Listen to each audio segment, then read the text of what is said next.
Ladies and gentlemen, boys and girls, Assalamu alaikum. Another week, another podcast.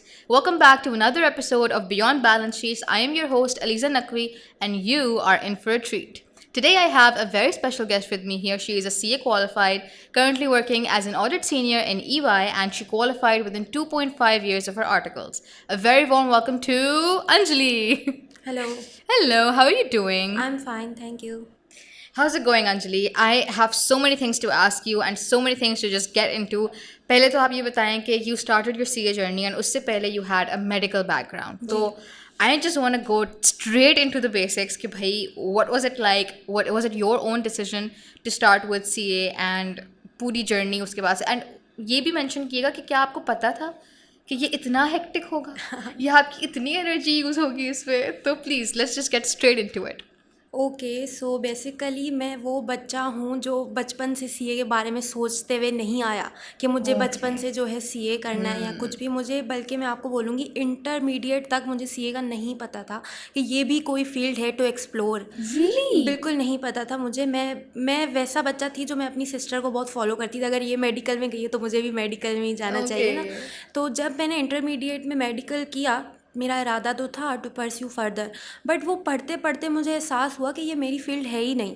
मैं like biology and all मुझे इतना समझ नहीं आता था और मेरे बहुत कम मार्क्स आते थे उसमें. तो वैसे तो मैं बहुत अच्छी स्टूडेंट थी, तो मुझे समझ नहीं आता था व्हाट इज़ गोइंग रॉन्ग. अब यहाँ देखें आपको पता चलेगी करियर काउंसलिंग की इम्पोर्टेंस, कि करियर काउंसलिंग कितनी इम्पॉर्टेंट है कि आपको पहले से ही पता हो आपको करना क्या है. मुझे नहीं पता था और मुझे ये भी नहीं पता था कि मुझे मैथमेटिक्स में तो है शौक, लेकिन वो वाली मैथमेटिक्स नहीं जो हम इंजीनियरिंग वगैरह में पढ़ रहे हैं. तो बेसिकली ये था.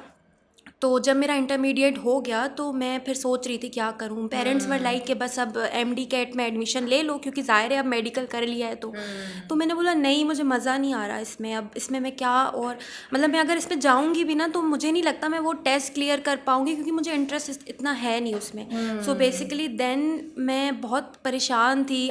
फिर मुझे आया कि चलो बीबीए कर लेती हूँ ना उसमें से. अच्छा, I am cutting you of a little, लेकिन जब आपको ये रियलाइज़ हुआ कि आप medical is not for you, तो फिर did you opt for career counselling या अभी भी आप खुद से ही एक्सप्लोर कर रही हैं? नहीं, उस वक्त मुझे एहसास हुआ that I should go to someone.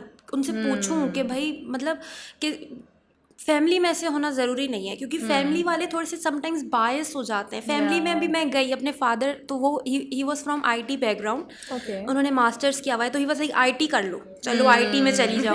बहन कहती है मेडिकल कर लो, फिर कंप्यूटर साइंस ले लो. मैंने कहा मुझे नहीं पता, आप मुझसे पूछो तो सही मुझे इंटरेस्ट किस में है. आप सिर्फ ये बता रहे हो कि ये कर लो.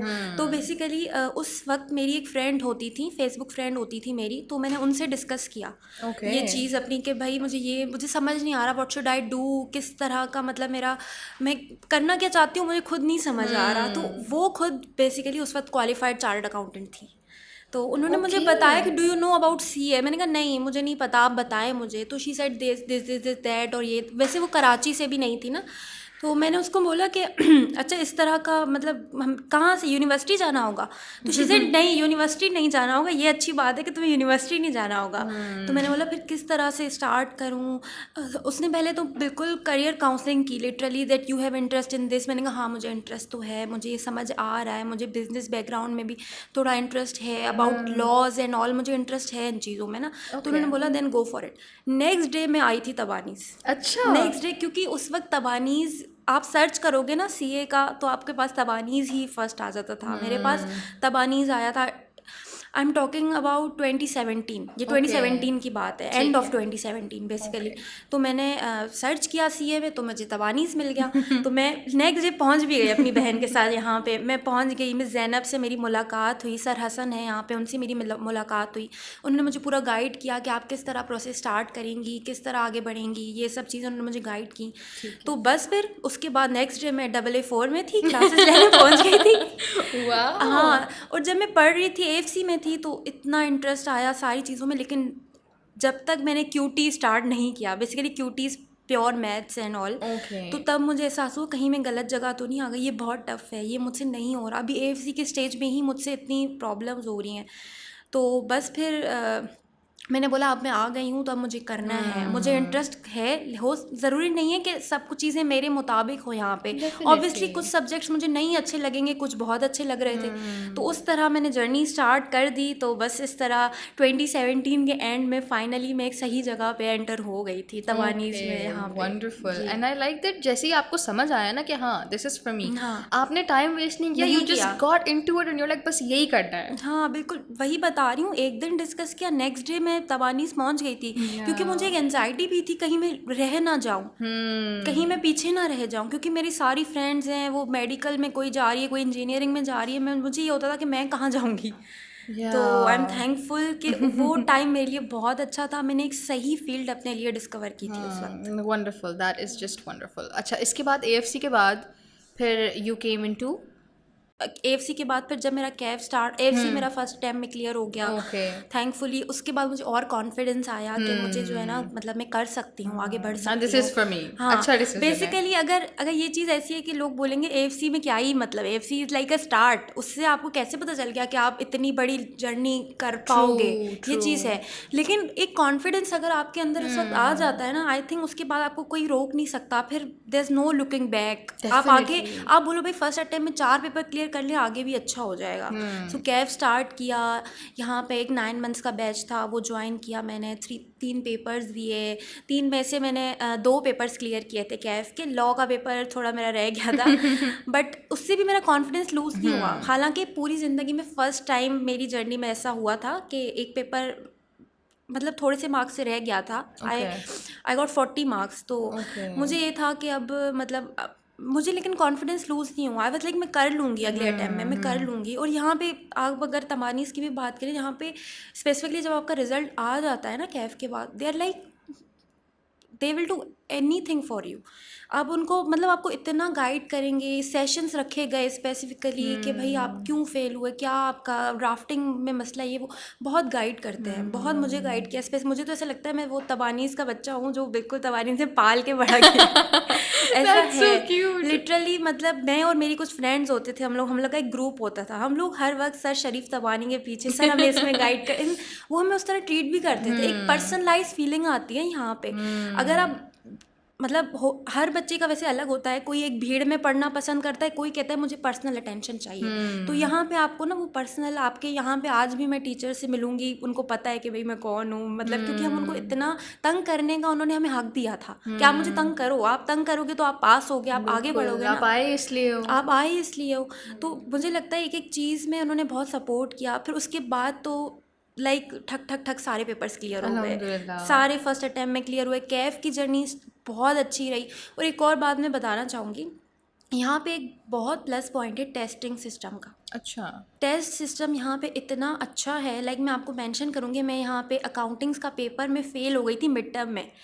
जब मैं फ़ेल हुई तो मुझे एहसास हुआ कि अगर मैं यहाँ फ़ेल हो रही हूँ that is better than Fehling in your ICAP exam. मैं फ़ेल हुई, फिर मैंने सर शरीफ तबानी के पास हम लोग गए थे, हमने उनको बोला सर एक और मॉक कंडक्ट करवाएं, हमें अब इम्प्रूव करना है। उन्होंने फिर एक और हमारे लिए कंडक्ट करवाया और उसमें मैं पास हो गई थी। तो मुझे कॉन्फिडेंस आया कि हाँ मैं कर सकती हूँ। तो और आपको बताऊँ कि इनके टेस्ट का लेवल भी कोई बहुत हल्का नहीं होता कि मैं बोलूँ जस्ट पास पेपर के क्वेश्चंस उठा के उन्होंने दे दिए। इतने क्वालिटी क्वेश्चंस होते हैं उनके कि मतलब लाइक आप खुद सोचें कि मैं फेल हो गई थी जस्ट इन मिड टर्म्स। तो वो चीज़ मुझे बहुत अच्छी लगी कि इन्होंने इतना अच्छा हमारे लिए मतलब करते थे। रिक्वेस्ट करो बस। हाँ बहुत मुश्किल भी होती थी, कभी कभी इन्विजिलेटर्स नहीं है, टेस्टिंग हो नहीं पा रही, क्लासेस खाली नहीं है, बट वो करते थे। थोड़ी देर से कर लिया लेकिन करते ज़रूर थे। तो ये एक चीज़ मुझे अच्छी लगती है। आई एम थैंकफुल कि मतलब मैं यहाँ से ही मैंने पास आउट किया है, क्योंकि मुझे लगता है अगर मैं यहाँ नहीं भी होती, कहीं और से भी करी होती, तो कुछ चीज़ें शायद मिसिंग होती कि मैं बोलती कि मतलब थोड़ी स्ट्रगल बढ़ जाती अपनी तरफ से। ओके, एंड दैट्स वंडरफुल कि स्टूडेंट फीडबैक पे इतनी जल्दी काम किया गया। अगर आपको ये फील हुआ कि I need to give the mock again and improve, and फिर वो अल्टीमेटली आपके रिजल्ट में भी दिखाया गया, दैट्स वंडरफुल। अच्छा, would you like to mention anybody specific कि आपकी कैफ की जर्नी में this person was very supportive? Every teacher was very supportive. अच्छा। हर एक टीचर, सर माजिद मसूद हो गए, मतलब आप देखेंगे वो एक एक बच्चे से उसका रिजल्ट पूछते थे क्लास में आके next day. He will ask कि तुम्हारे कितने निकले, तुम्हारे कितने पेपर, और जिसका नहीं होता था पास तो वो बोलते, गाइड भी करते थे कि आपको क्या प्रॉब्लम है, आप ये कर लो। यही चीज़ मुझे अच्छी लगती है कि एक एक टीचर को इंटरेस्ट है आप में। आप बेसिकली, ये हुआ भी इसलिए क्योंकि क्लासेस में इतने बच्चे नहीं होते, लाइक 30-40 होते थे, तो वो उनसे पूछते थे। हालांकि वो पूरी क्लास उनकी निकल जाती थी सिर्फ इन्हीं बातों में, लेकिन अच्छी चीज़ होती थी कि हमें एहसास होता है कि एक टीचर हमारी सुन रहा है, एक टीचर है हमारे लिए बैठा हुआ हमें गाइड करने के लिए। हाँ, सिर्फ पढ़ाना नहीं है उनकी part of the job, like वो he is giving that personal attention. Personal attention is very important. मतलब ज़रूरी नहीं है, हर बच्चा वैसे डिफरेंट होता है, बट मेरे जैसे बच्चे होंगे जो कि बेसिकली हम स्कूल कॉलेज वाले होते हैं ना, तो हमें ऐसे ही ट्रीट करते हैं। हमें ऐसे ट्रीट किया जाता है कि हाँ आपको, मतलब आप टीचर को आपका नाम पता है ना, वो भी अच्छी बात है कि वो आपको जानते हैं, बेसिकली ऐसा है। और स्कूल में तो वैसे इतनी पर्सनल अटेंशन मिल रही होती है, आप इतने टाइम से वहाँ पढ़ रहे होते हैं, एवरीबडी नोज यू, प्रिंसिपल आपको पकड़ रही है। वो यहाँ पे भी लिटरली ऐसा ही होता था। सर शरीफ तवानी हमें देखते थे, सलाम करते थे, हमसे पूछते थे, मतलब उनके साथ बहुत अच्छा कनेक्शन प्रिंसिपल था के साथ बन गया था। टीचर्स तो चले, हर एक टीचर, एएफसी वाले टीचर्स भी कैफ में गाइड कर रहे होते थे कि ऐसा है आपका, लिटरली अच्छा आपका वो कैफ कैसा चल रहा है, उनको क्या इंटरेस्ट है आपके कैफ में, लेकिन वो पूछते थे क्योंकि उनको पता था। मिस साइमा बहुत सपोर्टिव थी, वो तो आपको मतलब पीस दे देती थी, पीस ऑफ माइंड अगर कोई टीचर देता है ना तो वो देती थी। मतलब एक एक चीज़, एक एक टीचर की अगर मैं तारीफ करूँ तो पूरा पॉडकास्ट वही क्योंकि ऐसा है वाकई। मैं मेंशन करना चाहूँगी, लिटरली तबानीस ने मुझे बहुत सपोर्ट किया है उस चीज़ में, मेरी पूरी सीए की जर्नी में। That's wonderful. अच्छा, अब चलें, कैफ हो गया, you know you're done with half of it, almost half of it, and मतलब सब अच्छे से निकल भी गया, you are having fun and आपको समझ आ रहा है कि हाँ भाई I'm in the right direction। अब आई आप फर्म में जी कैसे कहानी वाली पलटी, या कुछ सही था, या फिर यू थॉट कि अब ये तो 360 शिफ्ट आ गया मेरी लाइफ में? कैफ के बाद ही कहानी पलटी क्योंकि इंडक्शन बहुत मुश्किल हो गई थी उस वक्त, और हमारा पीरियड था कोविड वाला। अच्छा। हाँ, 6 मंथ्स मेरे निकल गए थे, मेरी कहीं इंडक्शन नहीं हो रही थी, एंड आई वाज वेरी, मतलब मैं ये सोच रही थी कि शायद मैं गलत फील्ड में आ गई क्योंकि मुझे जगह नहीं मिल रही है प्रैक्टिस करने के लिए। मैं कहाँ, सेल्फ डाउट भी डेवलप हो गया। सेल्फ डाउट और ये सारी चीज़, क्योंकि उस वक्त ना एक चीज़ थी कि हम लोग कनेक्टेड भी नहीं थे टीचर्स से, क्योंकि हम सब घर पे बैठे थे। टीचर्स हाँ मतलब करते थे मैसेजिंग वगैरह, पूछते थे, लेकिन ये था कि एक वो फिज़िकल कनेक्शन नहीं था। मतलब एक ना वो, मतलब ऐसा लगता था कि शायद हम अकेले पड़ गए थे घर में बैठ के कि इंडक्शन नहीं हो रही है, मतलब लाइक हम सब लोग आपस में किससे बात करें, कोई रेफरेंस है या नहीं है। इंडक्शन बहुत टफ हो गई थी क्योंकि कोविड का पीरियड था, 6 महीने मेरे निकल गए थे, मेरी इंडक्शन नहीं हुई थी। तो मुझे सेल्फ डाउट हुआ, मैंने बोला क्या फ़ायदा सारे पेपर्स ऑलमोस्ट फर्स्ट अटैम्प्ट में निकालने का, क्या फ़ायदा हुआ इतनी मेहनत करने। सेल्फ डाउट शुरू हो गया था, और शायद कि अगर 6 महीने और नहीं होती तो शायद इतनी मेरे अंदर नहीं है कि मैं और मतलब वेट करती उस चीज़ का, मतलब I would have gone for ACC और समथिंग एल्स ना। हाँ, मुझे क्योंकि इतना ज़्यादा, देखिए इसमें आप ये इम्पोर्टेंस समझेंगे फिज़िकल अटेंशन की कितनी इम्पोर्टेंस है। आजकल अगर आप देखें तो हर चीज़ ऑनलाइन हो गई है, लिटरली क्लासेस ऑनलाइन हो रही हैं। कोई आपको मतलब टीचर्स का भी, ज़ाहिर है टीचर भी उस तरफ बैठा हुआ है, आप एक अलग जगह बैठे हुए, कोई फिज़िकल मतलब है ही नहीं। तो मुझे बेसिकली जो था वो, मैं बहुत, मेरे साथ मेरी फ्रेंड्स भी, मैं अकेली नहीं थी उनमें।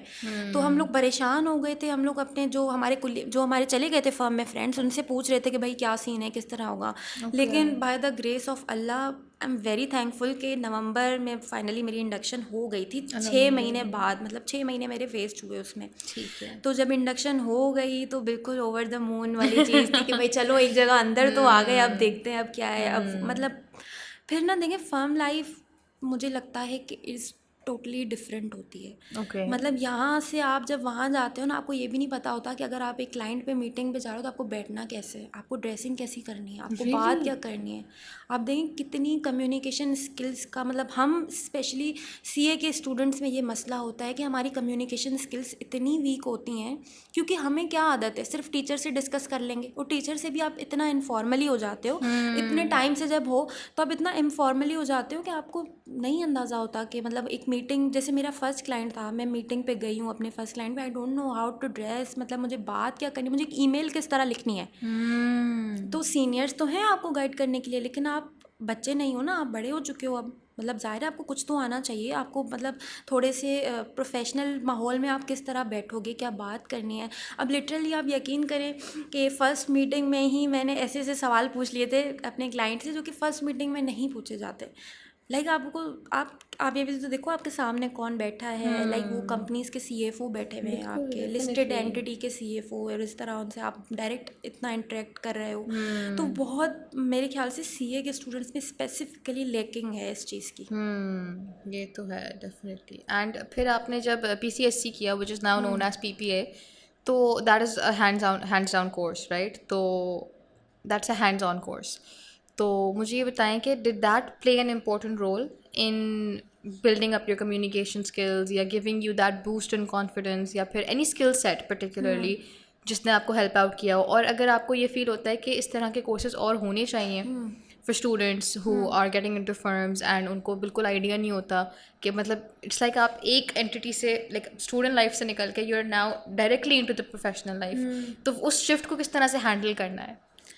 देखिए, पीसीएससी की इम्पोर्टेंस तो है क्योंकि आपको कॉन्फिडेंस बूस्ट तो देता है वो। आप जब एक स्टेज पे आके परफॉर्म कर रहे हो, आप मतलब बहुत सारी ऑडियंस को कैटर कर रहे हो, मतलब आपको थोड़ा बहुत कॉन्फिडेंस आता है। बट इस चीज़ को और बेटर बनाया जा सकता है इस तरह से कि आप ना एक प्रॉपर ऑडियंस के सामने बिठाएं उनको, not just you are on people. हम लोग जब प्रेजेंटेशंस देते थे सिर्फ अपने लोग ही होते थे और इस तरह से होता था।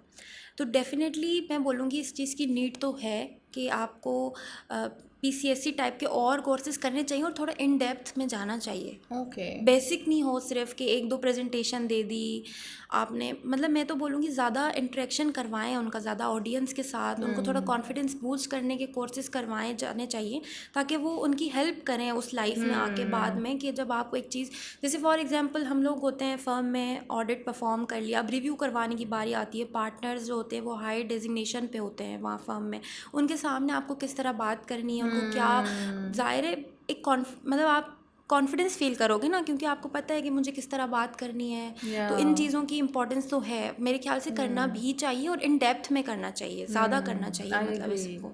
ठीक है। अच्छा चलें, coming towards your firm life again, मुझे ये बताएं कि वैसे तो लाइक जब अब सब सारे बच्चे साथ क्वालिफाई कर रहे होते हैं तो कुछ जो है वो इंडस्ट्री की तरफ जा रहे होते हैं, कुछ फर्म की तरफ जा रहे होते हैं, कुछ का फोकस सिर्फ बिग फोर पे होता है।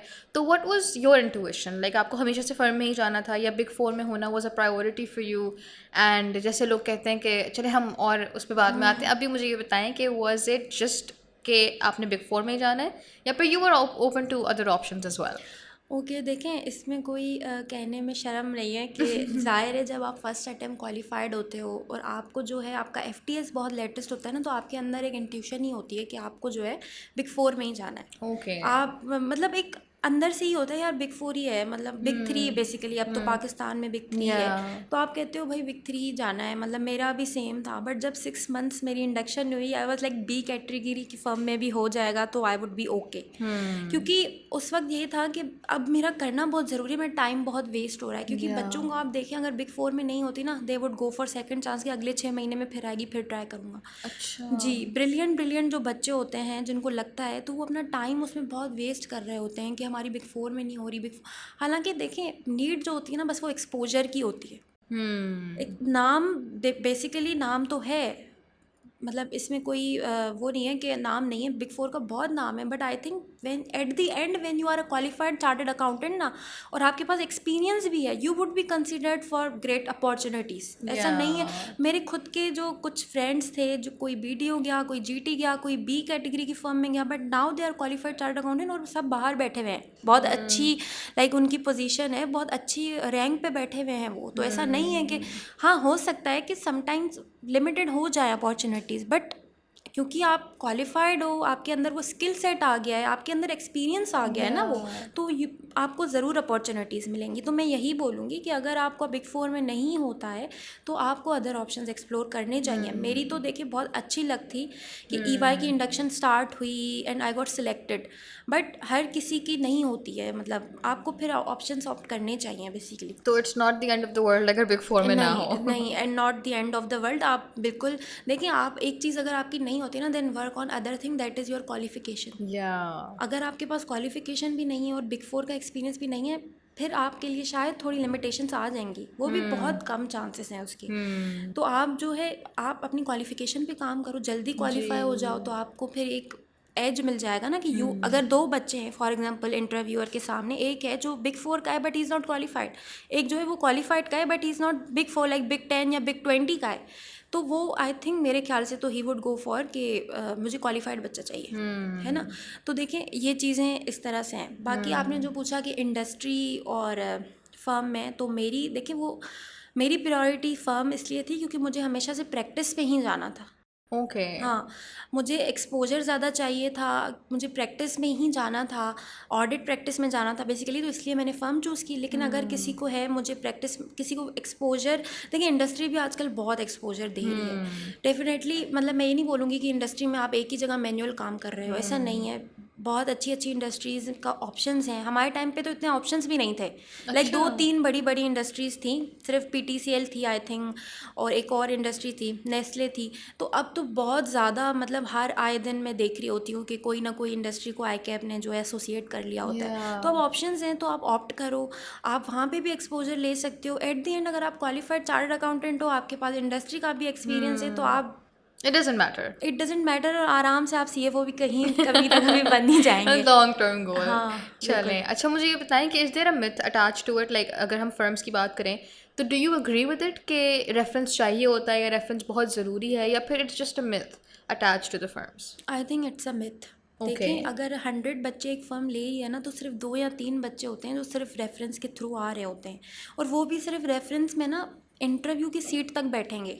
इंटरव्यू में इफ़ दे आर लैकिंग, अगर उनका इंटरव्यू उतना अच्छा नहीं हुआ और अगर इंटरव्यूअर को लग रहा है कि मतलब इसकी उतनी क्वालिटी नहीं है हमारे पास आने की, तो आई थिंक उसको रिजेक्ट कर देगा, क्योंकि रेफरेंस मेरे ख्याल से इतना इम्पॉर्टेंट नहीं होता।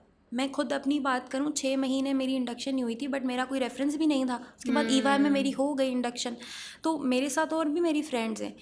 Just work on your skills, आप अपनी स्किल्स पे काम करो, अपने कॉन्फिडेंस पे काम करो, अपनी कम्युनिकेशन स्किल्स पे काम करो, क्योंकि इंटरव्यू में आपको वही काम आती हैं।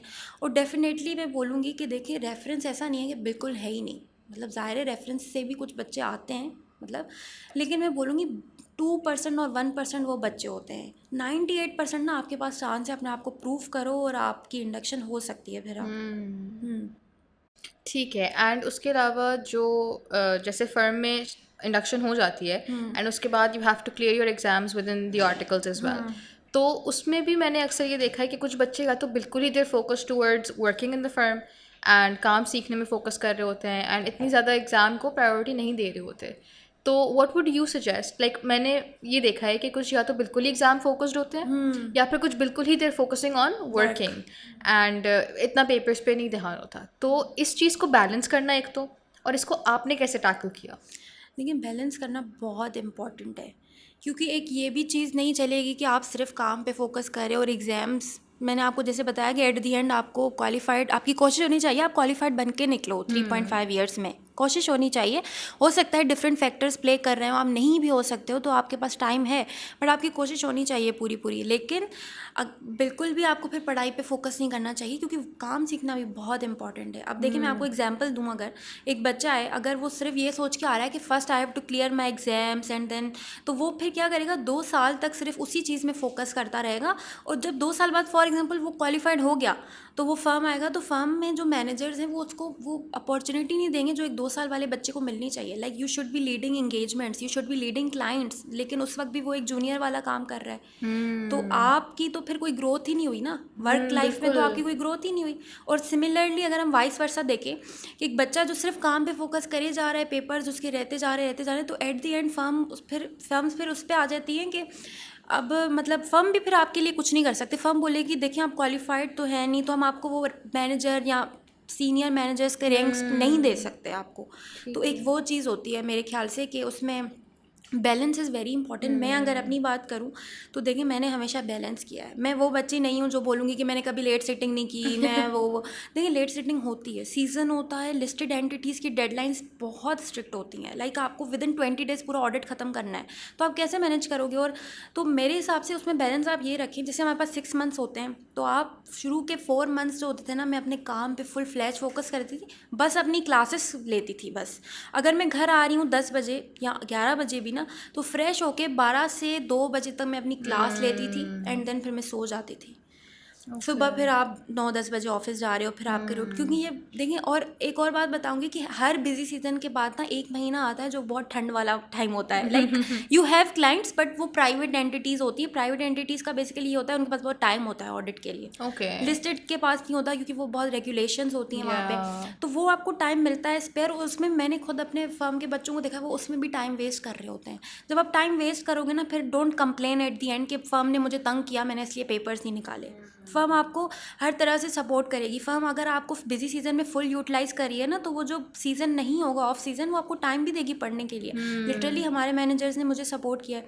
वो मुझे कहते थे ठीक है अभी इतना काम नहीं, आप 6 बजे घर जाओ। घर जाके मैं अपनी क्लासेस ले रही होती थी। और फिर जब आपकी लीव्स होती हैं, आई थिंक लीव्स वाला टाइम बहुत इंपॉर्टेंट होता है। बच्चे उसको भी फॉर ग्रांटेड ले रहे होते हैं। लीव्स मिली हैं तो इसका मतलब है सिर्फ 6 घंटे पढ़ना है। भाई अगर आपकी लीव्स है ना, तो यू शुड बी स्टडिंग 24 घंटों में से एटलीस्ट आपको 18 घंटे तो पढ़ना चाहिए। क्योंकि वो अगर आपको एक महीना फुल फ्लैश सिर्फ पढ़ाई के लिए दिया जा रहा है ना, तो उसको यूटिलाइज़ करें। मैंने ऐसा ही किया है और अल्हम्दुलिल्लाह मेरा सीए फाइनल बहुत स्ट्रेट निकला है। कोई मुझे उसमें मुश्किल फेस नहीं हुई। मैं बोलूँ लेट सिटिंग्स भी बहुत की हैं मैंने फर्म में। लेट सिटिंग में ना मुझे मज़ा भी आता था कि मुझे सीखने को बहुत मिलता था। अपने सीनियर्स के साथ बैठो, सीखो वो किस तरह टैकल कर रहे हैं इशूज़ को। यही रीज़न है कि फ़र्म में मुझे बहुत जल्दी लीडिंग अपॉर्चुनिटीज़ मिल गई थी। ओके। जी, मेरे अभी लास्ट अटेम्प्ट थी जब मेरी, तभी से मुझे जो है ना उन्होंने लीडिंग अपॉर्चुनिटीज़ दी और सीनियर बनाया, मतलब प्रमोशन भी हुई मेरी। तो दोनों चीज़ों को बैलेंस बहुत इंपॉर्टेंट है। Chale, that is wonderful. And Anjali, thank you so much for your time. This has been a lovely conversation. And I think हम इस podcast से यही निकाल सकते हैं the conclusion that you need to balance everything. And with balance, everything is doable and possible. So that is all for today. And I will catch you all in the next episode.